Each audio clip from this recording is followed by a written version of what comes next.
Hello and welcome to this episode of the DigiPod. My name is Farieha Aziz. Today I'm joined by Dr. Courtney Radsch. She is the director of the Center for Journalism and Liberty at the Open Markets Institute and also a resident fellow at the Brookings Institution. Courtney, thank you so much for joining DawnNews English.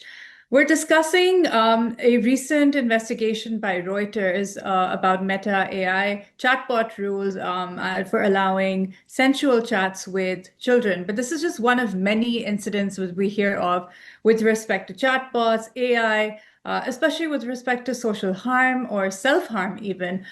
Courtney, if we can begin with this particular incident, but the concerns with respect to AI, what is at the moment the issue? Because a lot of people are talking about the rules, the design, safety that needs to be inbuilt, and the harm that these are causing. So I think there are a couple of issues here, and they're really complex, but they build on the previous generation of technology and platform issues that we've been dealing with for, at least the past 2 decades for the 21st century.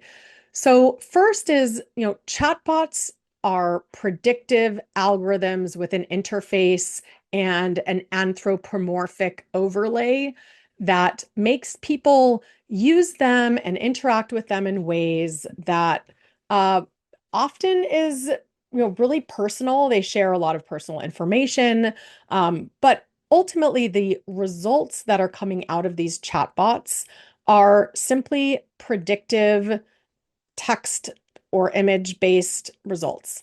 Um, but they're not perceived that way. And, think about how you use a chatbot in, your personal home or on your device. So again, like intimate spaces that we're often using these chatbots.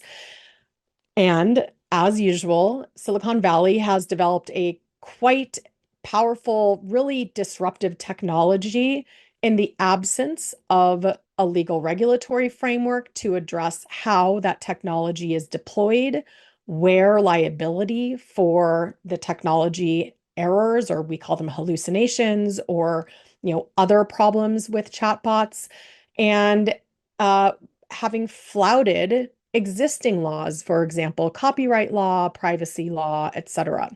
So now they've released these chatbots, and Meta's chatbot, we saw from some great reporting by journalists that Jeff Horowitz specifically, who got a hold of the internal documents guiding how Meta's chatbot is allowed to interact on different types of topics, including romantic or sensual conversations with children.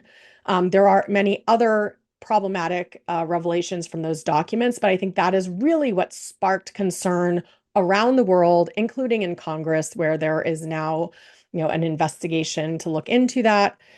But essentially, there are no rules against that, right? And so this is all, again, a massive tech platform deciding on its own what is going to be allowed, what isn't going to be allowed, which is also arguing that it should receive the same protections against liability as it does on its other platforms. And again, doing this in private. These rules are not transparent. These guidelines are not transparent.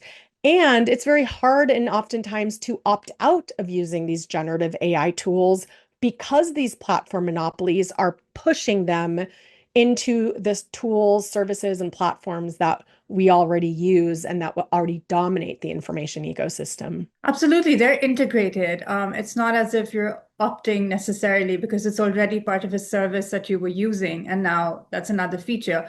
But in terms of regulation, and I know this is a big debate at the moment, there are ongoing hearings. We're hearing about the DSA. We'll get to that in a minute. But what are some of the ethical concerns, or are there any industry sort of guidelines that need to be read into safety and design, or the rules, for instance, right? Because even when we're hearing or reading in reports that there's those on the ethical standard side at companies, etc. So what is not going right with how they're supervising or writing these rules? Well, I think honestly, nothing is going right. So if we've learned anything over the past decade plus, it's that self-regulation is insufficient and dangerous, right? So let's remember that Meta, its platform, Facebook and WhatsApp were seen as partially implicated in genocide in Myanmar. They have been linked to, social violence and political violence around the world. And yet these companies continue to operate with impunity and continue to create products that are not safe for prime time, but in their interest in getting out there, generating more data to train their AI to be more accurate, more predictive, more, you know, whatever their goals are for that chatbot, or for that LLM.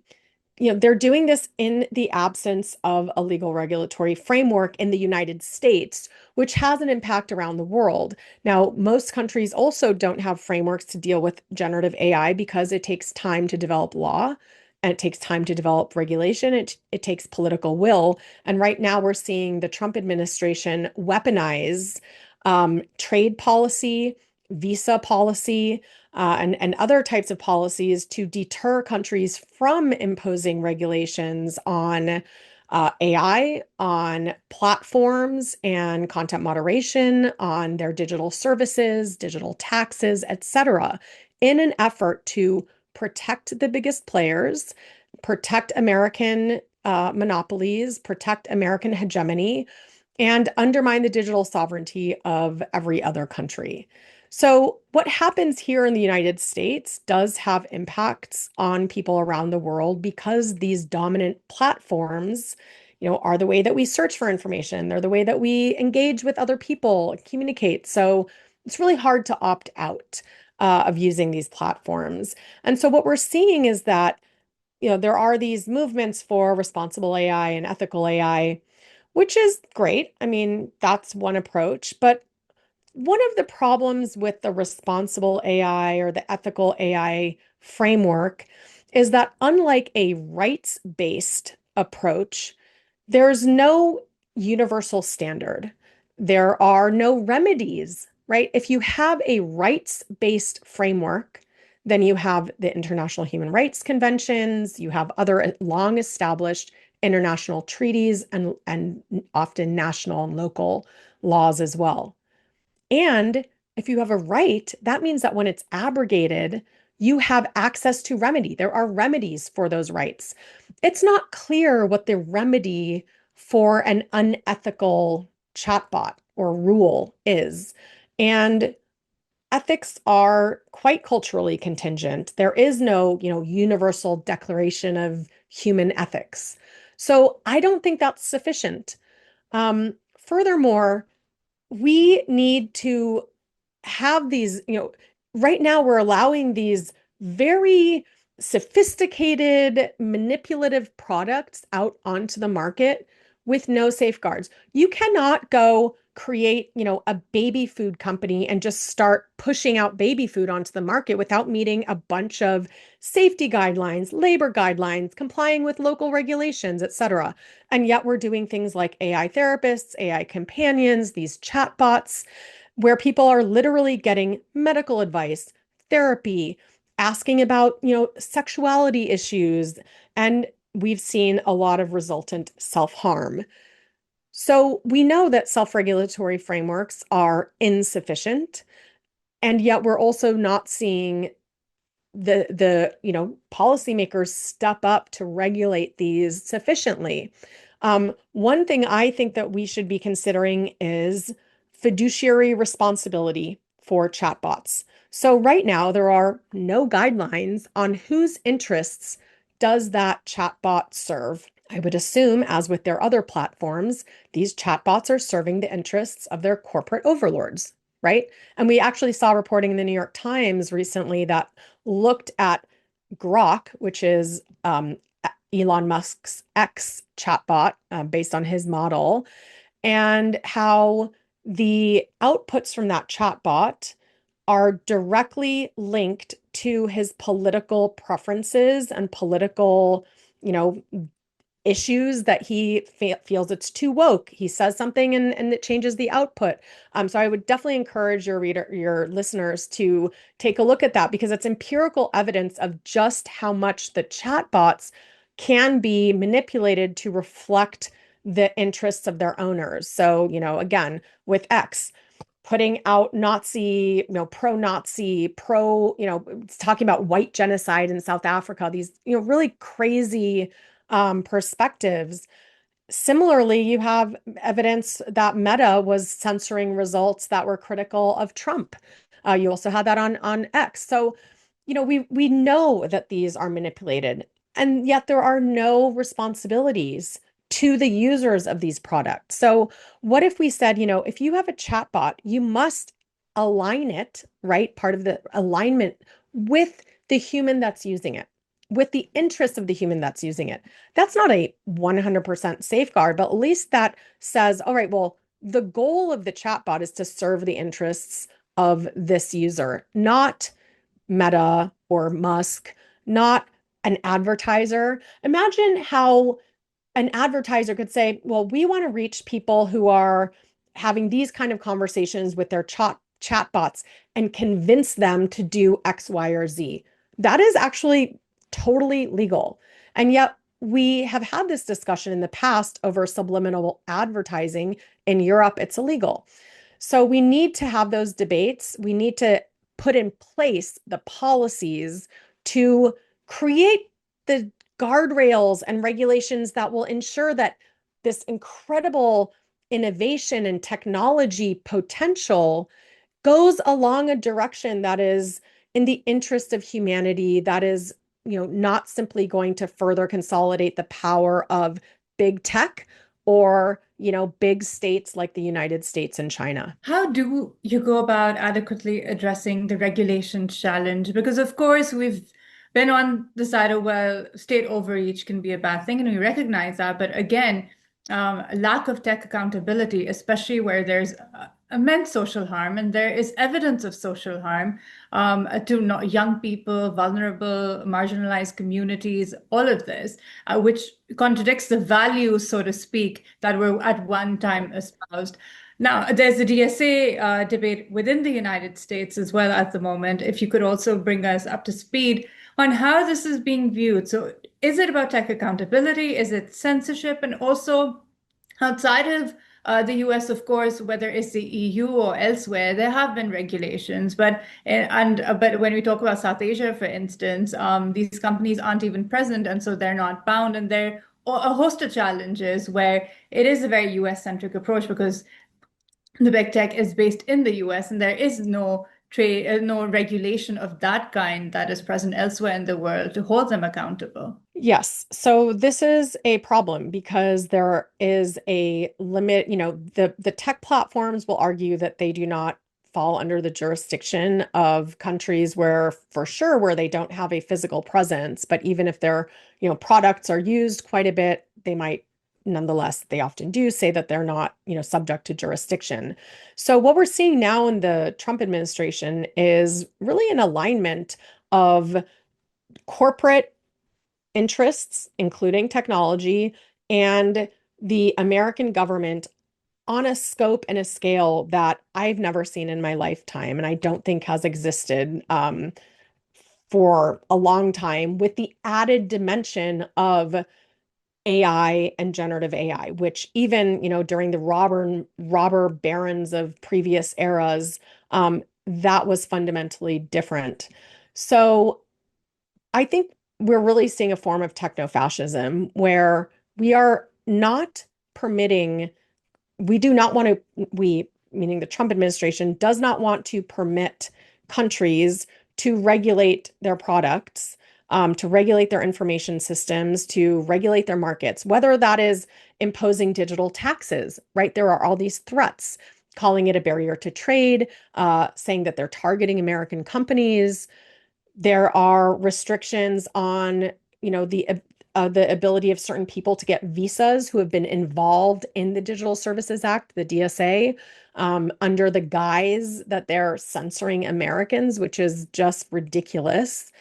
And we're seeing threats, threats to impose tariffs or otherwise wield trade as a weapon to deter countries, particularly to deter Europe, but also other countries that would like to impose regulations and frameworks around these companies, just as we do for other communication, technologies, just as we do for other service providers, other commercial entities. And yet somehow they've decided that any sort of regulation, they're now framing it as censorship. So they're now weaponizing and distorting free speech and free expression in order to protect the manipulation made possible by big tech.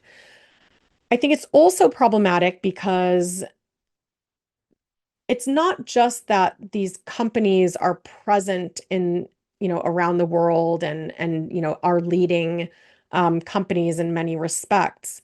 They're setting the rules of the road and the logic by which the economy in many aspects runs, right? So you might be familiar with the term surveillance capitalism, right? The datification of all of our interactions and communications and digital, detritus that we leave online, turning that into a product that can be sold and held and trained on, et cetera. We're seeing that now that the American big tech companies are trying to set the logic of AI innovation, what AI innovation and competition means. It is framed as a competition with China, as if we are somehow better. And a lot of countries are worried about falling behind. They're worried about what it means if they can't innovate in AI. AI innovation there are lots of great potential uses of specific types of AI. But first of all, when there's this talk about like AI innovation and the AI race and competition, what are we racing towards? What are we innovating towards? Because if I look at this, I'm thinking, well, China being the main competitor, are we racing to be more innovative in how much data we collect, how much surveillance of the population we do, how much we can integrate that and surveil and track and monitor and manipulate people? I mean, I don't want that kind of innovation. We never hear discussion about like, let's innovate to be more rights respecting. Let's innovate to have really empowering AI. No, it's this very obscure idea. No, it's not obscure, but it's a very like obfuscated idea of what innovation competition is. And part of that is because it's driven by big tech platforms, by these Silicon Valley based trillionaires, billionaires, who don't live in the world that we live in, who are not bound by the same laws, by the same laws of economics, by, really a lot of the same issues that we regular people and other tech companies are bound by. And that's really dangerous, I think, for us as humans, for the world. And we see it in not just for the future, but today, right? These systems are already being used to make decisions, to generate new news and content that competes with the human journalists and creators and musicians and creatives and are, seeking to replace that human dimension. So I think, there are a lot of really problematic aspects about AI. There are also potential benefits, but you have to look at both the upstream and the downstream harms and risks and create the guardrails so that this is a pro-social, public interest focused development and not just being driven by, corporations based in Silicon Valley with unaccountable billionaires leading them. Absolutely. And earlier you brought up again product design. I mean, how beneficial is it for users, and also shield liability? The conversations that revolved around platform or intermediary liability, shield liability, do you think that those need to be revisited or should change just by virtue of the product design, that or how AI is by design and generative AI and how that is fundamentally different to the products that were offered prior to this? I mean, it is fundamentally different, right? The protections against liability for hosting user-generated content was premised on the idea that users are speaking on these platforms. there's some issues with Section 230, but let's leave those aside. So that was established law. There is no reason that should apply to generative AI. And actually, so I'm based in Washington, D.C., and when these products were first being rolled out, nobody thought that they would get Section 230 protection because it's it's not user-generated content. It is content generated by a product created by the platforms, right? It's the prediction created by the platforms. But of course, once our Congress tried to actually clarify that in a piece of legislation, they brought out their lobbyists in full force, and now it's very much up for debate. And part of the debate is, oh my gosh, well, you might, impede innovation or you impede freedom of expression. I'm like, I'm sorry.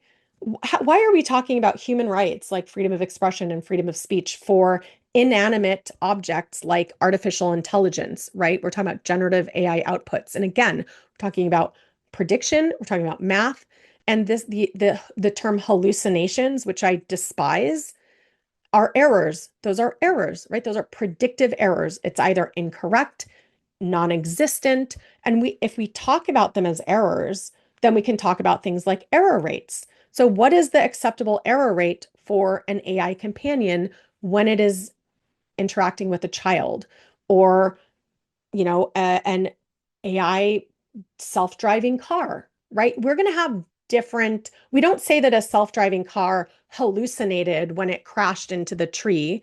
No, there was an error. So I think we need to improve our vocabulary so we can also think about how we improve the policies that we need to, control how this technology develops. And we definitely need liability because we've seen what happens with all of these exemptions from liability from the platform era. And on the one hand, let me just be clear. I wrote my dissertation and spent years in Egypt watching the amazing way that the young people on the ground used these technologies for empowerment, for expression, and to bring about revolutionary change. They're fundamentally different now. And there are beneficial uses, but not when they are so controlled and we have so little agency.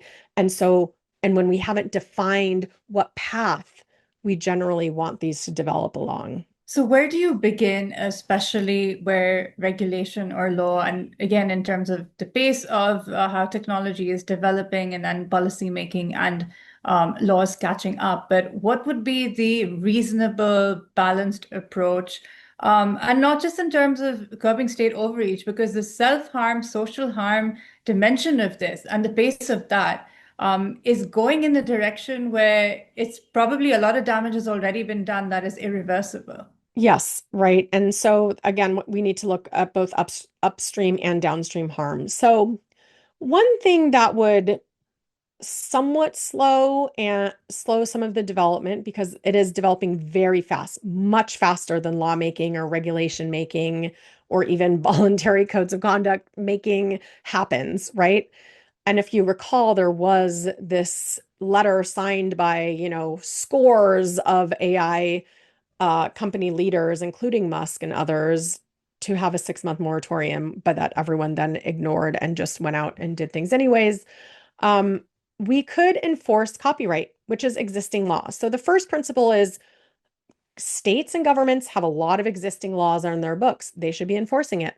You have copyright law.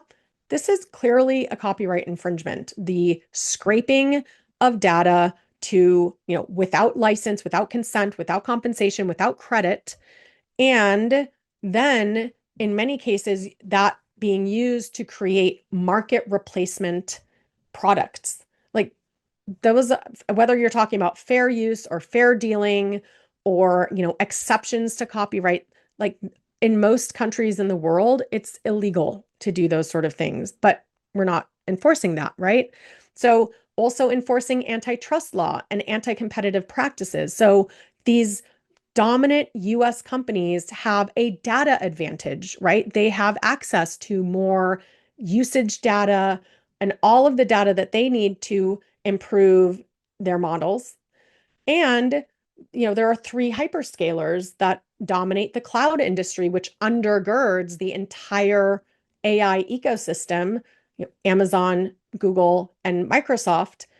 And again, we're not seeing impositions imposed in terms of how that competitive advantage can be restricted to enable more competitors to emerge. And the reason we need more competitors is so that we get alternative products that, again, are designed maybe with safety, with empowerment in mind, and with a broader degree of safety, right? Safety, but also maybe justice or equality, all of these sort of values that we as humans want to talk about when we think about laws and regulations. Um, I think when you talk about government overreach, I am honestly less concerned about that right now because there is so little reach of government power into these companies, right? And when you look at, you know, issues of government overreach, that might be thinking about, okay, well, like the privacy of your chats with chatbots, that should be respected. Um, in a lot of cases, that might already be protected by law. You might already need a subpoena. So again, we probably have a lot of existing frameworks for that. One thing I am concerned about in some countries, both, let's take China and the United States, both saying, well, these AI products need to be neutral or they need to align with American or Chinese values, right? So we know that China requires AI developers to, align with its values. And the US and the AI action plan from the Trump administration says, we must avoid woke AI and all of this. But essentially what it's saying is you need to align with my administration's agenda and our, values, whatever those end up being. So that's what we need to be, I think, more concerned about, honestly, at this point. I think a lot of the government overreach that we've seen is potential, and we've learned a lot from how to address those. But I also honestly worry these days, as someone we've worked together for many years in digital rights, is that to some extent, concerns about government overreach have become a fig leaf to protect these big corporations, right? So there was a lot of outcry against requirements for companies to have people based in the country where they operate. You might recall those were called hostage laws. Um, on the other hand, if you do that, that means that you have a legal presence in a company, which means you are more likely to be susceptible to those laws. Perhaps then you can also be taxed as a company doing business there, right? I mean, it's very complex, but I worry that overemphasizing government overreach at the expense of addressing corporate overreach and corporate dominance is going to end up leaving us in the same position that we've been in now for most of the 21st century. And, that's kind of the direction we're headed right now. Absolutely. And I think corporate overreach and the harm that a lack of accountability and responsibility is causing to society in general and world over is a growing concern, especially with the alignment of certain state interests with corporate interests, which are further entrenching their power. Courtney, thank you so much for making time for DawnNews English. This is all that we have for today. There's a lot to think about, especially what Courtney raised about what is this AI race towards as we choose to integrate it into everything. But really, what is the downstream and upstream, as she pointed out. And this is something that we have to think about nationally, globally. How are we going to tackle this challenge? Thank you for joining us today.